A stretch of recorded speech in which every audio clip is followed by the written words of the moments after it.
Complaint ఇస్తే కానీ ఇంకా మాకు తెలియదు అంటున్నారు. ఏంటి రాత్రికి ఎలా ప్రూవ్ చేస్తారు ఫేక్ న్యూస్ అని? రాత్రి నిన్న 1 month అడిగారు ఇన్వెస్టిగేషన్ కి, మరి రాత్రి ఫేక్ న్యూస్ ఎలా ప్రూవ్ చేస్తారు? అమ్మాయి వాళ్ళు పిలిపించండి, వాళ్ళు పిలిచి మా ముందు దగ్గర చూపించండి. మమ్మల్ని కేసు తప్పంటే మా మీద రివర్స్ కేసు పెడతారండి. ఎలా పెడతారు మా మీద కేసు? మేమేం చేసాం మా మీద పెడతారు?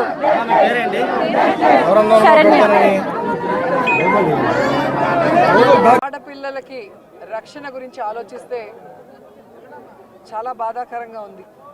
ఎందుకంటే ఎక్కడ చూసినా రేపులు, మర్డర్లు అండ్ ఆడపిల్లల కాలేజీ బాత్రూమ్స్లో హిడెన్ కెమెరాలు పెట్టి ఏ విధంగా పైశాచిక ఆనందం పొందుతున్నారో మనం చూస్తున్నాం. ఈరోజు నేరస్తులకి ఇంత ధైర్యం వచ్చింది అంటే దానికి ఈ ప్రభుత్వం సిగ్గుపడాలి. ఎందుకంటే గతంలో జగన్మోహన్ రెడ్డి గారి ప్రభుత్వంలో ఒక తప్పు జరగాలి అంటే ఎంత భయం ఉండేదో మీకు అందరికీ తెలుసు. సో ఎవరైనా కూడా దిశ యాప్ని యూజ్ చేయకుండా ఏదైనా అఘాయిత్యానికి అమ్మాయి లోబడితే 24 గంటల లోపల నేరస్తుల్ని అరెస్ట్ చేసి వారిని శిక్షించే విధంగా చట్టాలని కఠినతరం చేశారు. కాబట్టి ఆ రోజుల్లో ముచ్చుమరి లాంటి ఘటనలు జరగటం అనేది మనం చూసుండం. నిజంగా చాలా బాధాకరం. ఒక 9 ఏళ్ల అమ్మాయిని రేప్ చేసి చంపేసి ముక్కలు చేసేశారు. 60 రోజులు అవుతున్న అమ్మాయి శవాన్ని కూడా ఇంతవరకు తీసుకురాలేకపోయారు. అసలు ఆ కుటుంబాన్ని పరామర్శించడానికి సీఎం గారు కానీ హోంమంత్రి గారు కానీ వెళ్ళలేదు అంటే కారణం ఏంటో నాకైతే అర్థం కాలేదు. ఎందుకంటే మదనపల్లిలో ఫైల్స్ దగ్ధమయ్యాయి అనగానే డీజీపీ గారిని స్పెషల్ ఫ్లైట్లో పంపించిన వాళ్ళు ఎందుకు ముచ్చుమరికి స్పెషల్ ఫ్లైట్లో డీజీపీ గారిని కానీ లేదా సంబంధిత మంత్రి గారిని ఎందుకు పంపించలేదో నాకు అర్థం కాలేదు.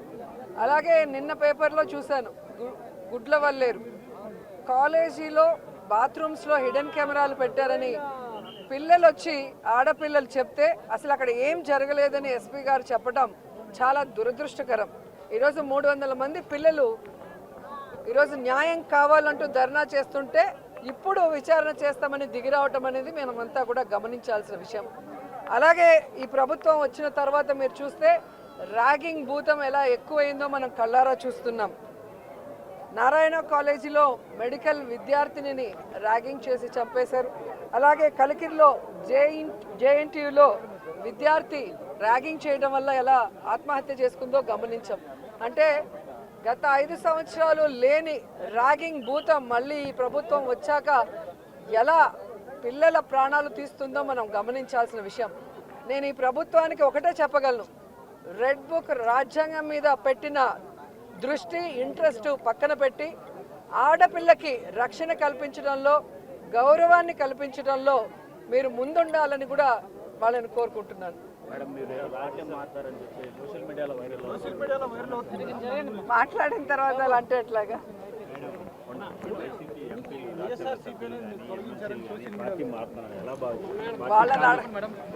వాళ్ళని అడగాలి సార్, వెళ్తున్న వాళ్ళని అడగాలి. ఇది ఈరోజు కాదు, గతంలో కూడా జగన్మోహన్ రెడ్డి గారి ప్రభుత్వం అపోజిషన్లో ఉన్నప్పుడు 2014 to 19 కూడా ఇలాగ చాలామంది మారారు. మారిన వాళ్ళు ఏమయ్యారో కూడా మనం కళ్ళారా చూసాం.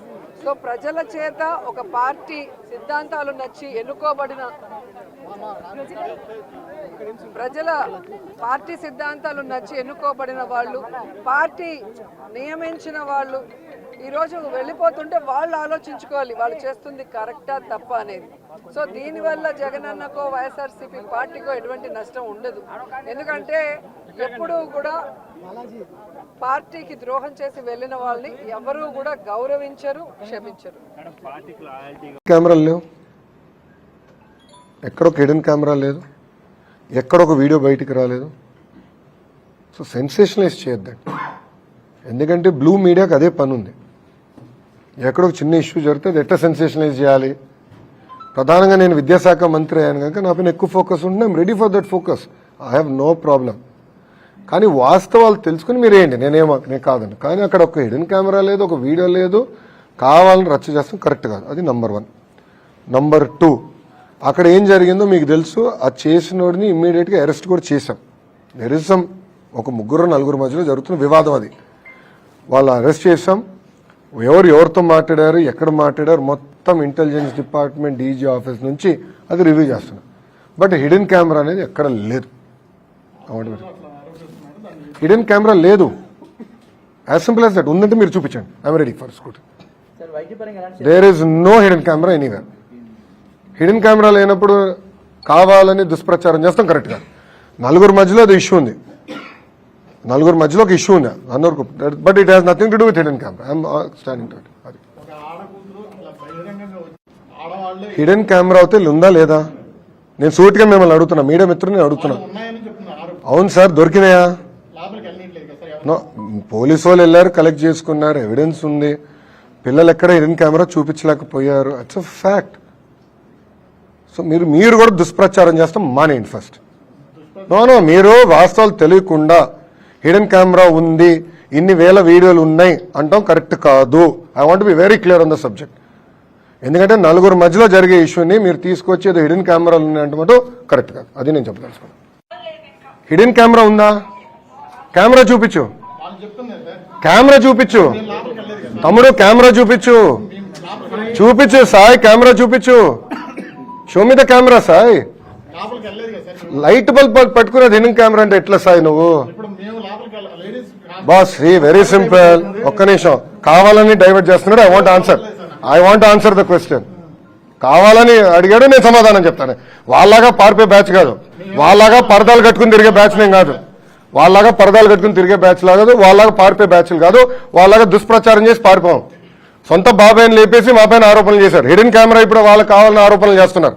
ఎక్కడుంది హిడెన్ కెమెరా? Straight question. ఎవరొకరు నాకు చూపించండి hidden camera, then I will take action. No questions on it, straight. అరే లైట్ బల్బ్ పట్టుకుని హిడెన్ కెమెరా దాంట్లో ఉందంటే ఎట్లా స్వామి? అని దాన్ని కావాలని కొంతమంది మీడియా అవుట్లెట్లు కావాలని దుష్ప్రచారం చేస్తున్నారు. నేను దాన్ని ఖండిస్తున్నా. వాస్తవాలు తెలుసుకోండి, I will stand for it, I will take action. ఎందుకు తీసుకోనండి? ఏం అక్క చెల్లెలు చెప్తే నాకు బాధ ఉండదా? భలే చెప్తారు మీరు.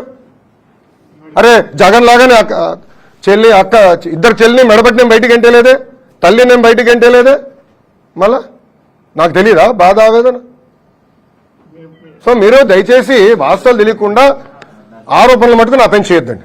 I want be very clear on the subject please. ఏదన్నా చాలా ఉన్నాయి కదన్నా. ఇప్పుడు మద్యం కేసు ఉంది, ఇసుక కేసు ఉంది, సినీ నటి కేసు ఉంది, భూ అక్రమాలు పెద్ద ఎత్తున వాళ్ళ బ్లూ మీడియా మిత్రుల విలేకరుల పేర్ల పైన కూడా మార్చుకునే ఉన్నాయి. అయినా నేను బయట పెడతా, మొమాటలు ఏం లేదు. అయినా తప్పుదారి పట్టించడానికి ఇది చేశారు. నేను నేషనల్ మీడియాతో కూడా అడిగా, ఇప్పుడు మీరు హిడెన్ కెమెరా అన్నారు, ఎక్కడొచ్చిందంటే లేదు అక్కడ ఎవరు ఇచ్చారు అంటే వైకాపాలు పంపించారు, దొరికిపోయింది, ఏదో అయిపోయిందని. ఎక్కడుందంటే ఎక్కడ కూడా తెలియదు, కెమెరా ఎక్కడుందో కూడా తెలియదు. వీడియోలు ఇప్పుడు 3000 వీడియోలు బయటకు వచ్చినాయి అంటున్నారు, 3000 2000 వీడియోలు బయటకు వచ్చినారు. ఎక్కడుంది వీడియో అంటే ఎవరు చెప్పట్లా. ఒక వీడియో ఎవరి చేతులు ఉందో లేదు. ఆ పిల్లల ఫోన్లు అన్ని కాన్ఫిస్కేట్ చేసాం, all phones have been confiscate. ఒక వీడియో లేదు. దెన్ నాకు లేని దానికి ఎట్లా సమాధానం చెప్తా నేను? ఇష్యూ జరిగింది కరెక్ట్, నలుగురు మధ్యలో అది ఇష్యూ ఉంది. It is love story between 4 people. దాని మీద what ever action it's to be taken will take, అధికారికంగా విల్ టేక్, నో ప్రాబ్లం. కానీ కెమెరా లేదు, వీడియోలు లేవు, తీసుకొచ్చి నన్ను అడిగితే నాకు ఏం సమాధానం చెప్తా? Straight question. దానిపైన ఎంక్వైరీ చేశాం, ఆల్రెడీ ఆ పిల్లల్ని అరెస్ట్ చేశాం, డీటైన్ చేశాం, వాళ్ళ ఫోన్లని కాన్ఫిస్కేట్ చేశాం, ఇవి ఎత్తుకుతున్నాం. సో రేపు వస్తే నేను ఐ టేక్ యాక్షన్. అంటే I will not let it go that easy. నేను ఎందుకు వదిలి పెడతానండి? ఇప్పుడు ట్రిపుల్ ఐటీ న్యూస్ వీడియోలో ఇష్యూ జరుగుతుంది, నేను కమిటీ వేసి పంపించా. అక్కడ ఆటోమేటిక్లీ ఇద్దరు నేను పీకేశాను.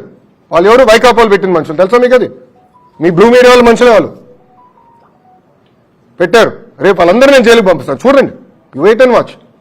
పిల్లల ఆరోగ్యంతో ఎవరైతే చెలగాటాడో వాళ్ళందరూ జైలుకి వెళ్తారు. You wait and watch. నేను ఎందుకు వదిలి పెడతాను అంత ఈజీగా?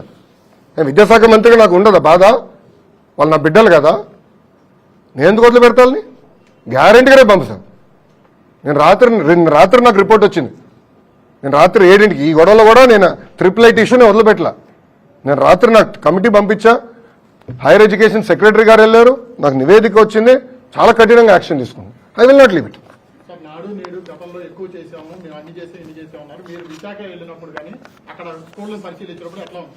10 లక్షల మంది విద్యార్థులు తగ్గిపోయారు స్వామి. గత ప్రభుత్వం చేతగాంతనం వల్ల 5 సంవత్సరాల్లో 45 లక్షల మంది విద్యార్థుల నుంచి ఈరోజు 35 లక్షలు పడిపోయింది. ఎందుకు పడిపోయిందో చెప్పండి? స్కూళ్ళలో కూడా సరిగ్గా ఫెసిలిటీస్ లేదు అని చెప్పి ఎందుకు పడిపోయిందో చెప్పండి. ఫండమెంటలీ అది క్వశ్చన్. అది నేను అధికారులందరూ అడిగేది అదే. ఇన్ని డబ్బులు ఖర్చు పెట్టామంటున్నాం, ఇన్ని యాక్టివిటీలు చేసామంటున్నాం, ఎందుకు 10 లక్షల మంది విద్యార్థులు ఈరోజు ప్రభుత్వ పాఠశాలలు తగ్గిపోయారు అనేది సూటిగా నేను అధికారులు కూడా ప్రశ్నించాను. దానిపైన నేను సమీక్ష చేస్తున్నా. అన్నా ఏదో డిజిటల్ బోర్డులు పెడతాం కాదు, రంగులు వేసుకుంటాం కాదు. ఎందుకు ఈరోజు ప్రభుత్వ పాఠశాలల్లో 10 లక్షల మంది విద్యార్థులు తగ్గిపోయారనేది నాకు బాధ వేస్తుంది. దాన్ని నేను సమీక్ష చేస్తున్నా. ఇప్పుడు డిజిటల్ క్లాస్ రూమ్స్ ఈయన కనిపెట్లా, అది బాబు గారు ఉన్నప్పుడే చేశారు. టేబుల్స్ కూడా బాబు గారు ఉన్నప్పుడే చేశారు. ఈయన కొత్త కనిపెట్టింది ఏం కాదు ఈయన. కానీ ఈరోజు ఎక్కడ నాకు బాధ వేస్తుందంటే, ఫస్ట్ ఆఫ్ ఆల్ గతంలో ఉన్న 2 విద్యాశాఖ మంత్రులు బేసిక్ సిస్టమ్స్ కూడా పెట్టుకుని పోయారు. అసలు స్కూల్లో ఎంతమంది విద్యార్థులు ఉన్నారో మాకు తెలియలేకపోతుంది. అది కంట్రోల్ చేసినాక నాకు టైం పడుతుంది. మిడ్ డే మీల్ పేమెంట్స్ ఇవ్వలేదండి. బ్లూ మీడియా గగ్గోలు చేస్తుంది. మీ నాయకులు మిడ్ డే మీల్స్ పేమెంట్ ఇవ్వాల. గుడ్లు పేమెంట్ 4 నెలలు బకాయిలు, చిక్కీ పేమెంట్లు ఒక 6 నెలలు బకాయిలు. పాపం ఎండిఎం వాళ్ళకి రావాల్సిన డబ్బులు పెండింగ్ పెట్టారు. ఆయాలకు రావాల్సిన జీతాలు 6 నెలలు బకాయిలు. మళ్ళీ ఎట్లా చేస్తాం? నేను వచ్చి సెక్రటరీ గారు తలపైన కూర్చుని నేను విడిపించుకున్నాను. నాకు ఏది గుడ్లకి బిల్స్, చిక్కీ బిల్స్, ఎండిఎం బిల్స్ అన్నీ సిస్టమేటిక్ చేస్తాను. మీరు చూస్తారు, నేను వదిలిపెట్టాను. నేను ప్రైవేట్ పాఠశాలలు కాంపిటీషన్ ఇవ్వబోతున్నా. You wait and watch boss. మీరు ఎట్లయితే చెడగొట్టారో దాన్ని సెట్ చేసే బాధ్యత నేను తీసుకుంటాను. మీరు చూడండి. Next question. No question sir, చెప్పండి.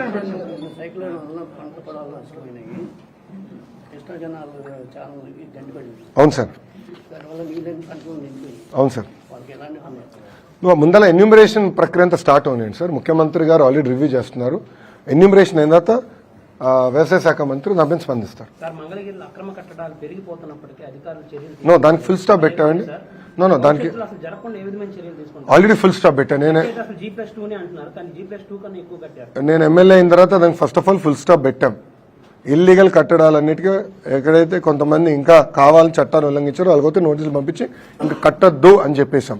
కానీ నేను కూడా గతంలో చాలా స్పష్టంగా హామీ ఇచ్చున్నాను. ఏంటంటే కొండ పోరంబోకు వాగు అన్నిటికీ మేము ఇల్లు కడతాం, మేము రెగ్యులరైజ్ చేసి ఇస్తామని హామీ ఇచ్చున్నా. సో ఇవన్నీ వివరాలు తీసుకుని రెగ్యులరైజ్ చేసి ఇస్తాము. గోయింగ్ ఫార్వర్డ్ ఇల్లీగల్ కట్టడాలు లేకుండా చేసే బాధ్యత మాది, మేము చూసుకుంటాం.